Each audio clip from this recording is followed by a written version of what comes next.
مصرية ومصرية بالقوي، والشعب المصري كله من الصغير للكبير على دماغي، وما ينفعش أغلط في الشعب المصري لأن هو اللي عملني.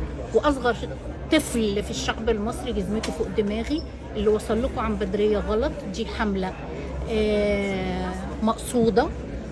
ده بجد اللي أنا بسمعه ده؟ جزمة الشعب المصري فوق دماغك؟ مش هو ده الشعب المصري اللي انت شتمتيه؟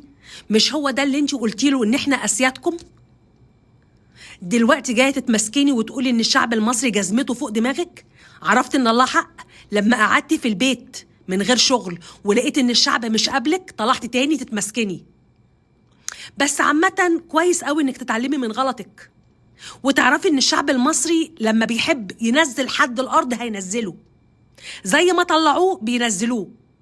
حضرتك لقيتي نفسك ملكيش قبول ومش عارفة تشتغلي، وعلشان كده رجعتي تتمسكني تاني وتقولي ان جزمة الشعب المصري فوق دماغك. يا ريتك كنت عرفتي كده من الاول قبل ما اي حد يتكلم ويغلط في الشعب المصري.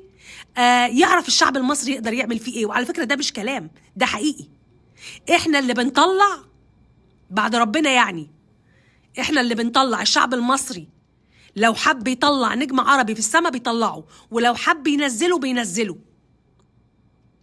وحضرتك لقيتي نفسك مش مرغوبة، وحضرتك لقيتي نفسك مش عارفة تشتغلي.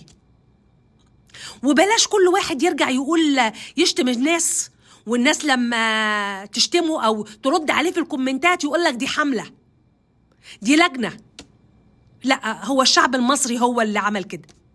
الشعب المصري هو اللي رجعك لوضعك الطبيعي، وعشان كده دلوقتي انت راجعة تتمسكني وتقولي جزمة الشعب المصري فوق دماغي. عامة كويس قوي ان البني ادم يعرف غلطه، وكويس انك اتعلمتي من غلطك وعرفتي ان الشعب المصري ده قوة. سلام.